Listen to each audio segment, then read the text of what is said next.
কথা বলাটা যেমন একটা দক্ষতার ব্যাপার, ঠিক তেমনিভাবে কথা শোনাও কিন্তু একই সাথে দক্ষতা ও আদব কায়দার পরিচয় বহন করে।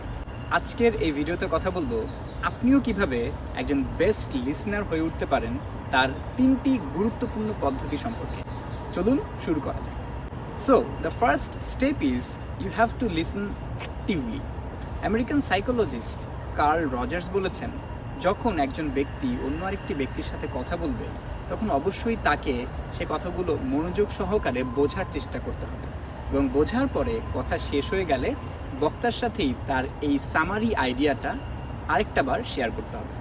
এক্সাম্পল দিচ্ছি, আমি এই মুহূর্তে কথা বলছি আপনি কিভাবে সাউথ কোরিয়াতে 50% স্কলারশিপ নিয়ে পড়তে আসতে পারেন আপনার MBA এর জন্য। আমার কথা চলাকালীন আপনার মনোযোগ দিয়ে কথাগুলো শুনতে হবে, বোঝার চেষ্টা করতে হবে, আর কথা শেষ হয়ে গেলে আমারই কথাগুলো একটা সামারি আকারে আমার সাথে শেয়ার করতে হবে। ফর এক্সাম্পল, আমি বলেছি কখন আপনার অ্যাপ্লাই করতে হবে, কখন কি কি ডকুমেন্ট আপনাকে সাবমিট করতে হবে। আমার কথা বলার শেষে আপনিও ঠিক এই সামারিটি আমার সাথে শেয়ার করলেন।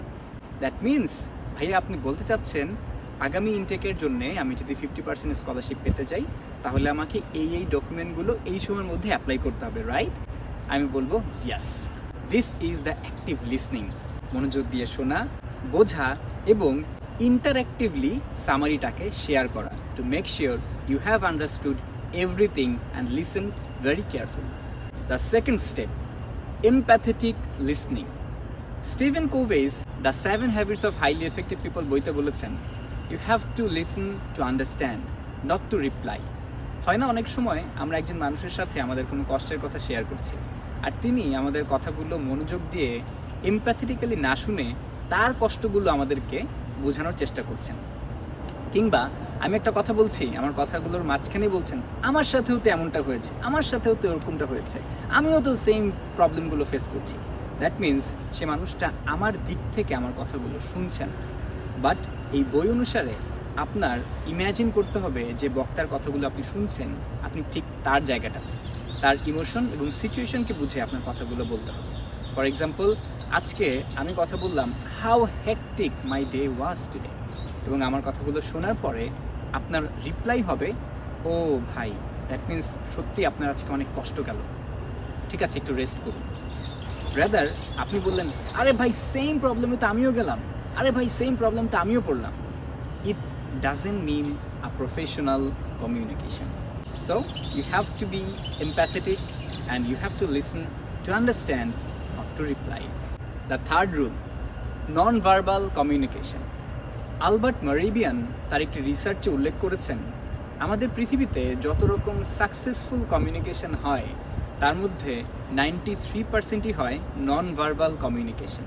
দ্যাট মিনস আমরা যখন একটা কমিউনিকেশনে যাব বা কমিউনিকেট করব তখন অবশ্যই আমাদের চোখে চোখ রেখে কথা বলতে হবে, আমাদের বডি ল্যাঙ্গুয়েজের ব্যবহার বাড়াতে হবে এবং অবশ্যই ফেশিয়াল এক্সপ্রেশনটাকে আরও বেশি ইন্টারঅ্যাক্টিভ করতে হবে। ইট ইনশিওরস যে আপনি সেই মানুষটার সাথে কমিউনিকেশনে ফুললি এঙ্গেজড আছেন।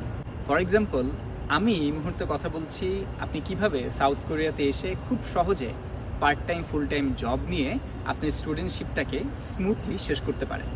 আমার কথা চলাকালীন আপনি আমার চোখে চোখ রেখে কথাগুলো শুনলেন। আপনার ফেশিয়াল এক্সপ্রেশন শুড বি ওকে, আচ্ছা। দ্যাট মিনস আমি কিন্তু বুঝতে পারছি যে আপনি আমার কথাগুলো মনোযোগ দিয়ে শুনছেন। এই বিষয়গুলো ছাড়া কখনোই একটা অ্যাক্টিভ লিসনিং কিংবা সাকসেসফুল কমিউনিকেশন সম্পূর্ণ হতে পারে না। So now think about yourself. আপনি কি প্রতিদিনের কমিউনিকেশনে এই 3টি পদ্ধতি ব্যবহার করছেন? যদি না করে থাকেন, try to do it from today.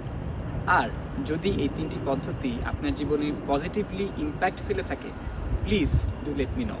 I will be even more motivated to make even more videos. Assalamu alaikum.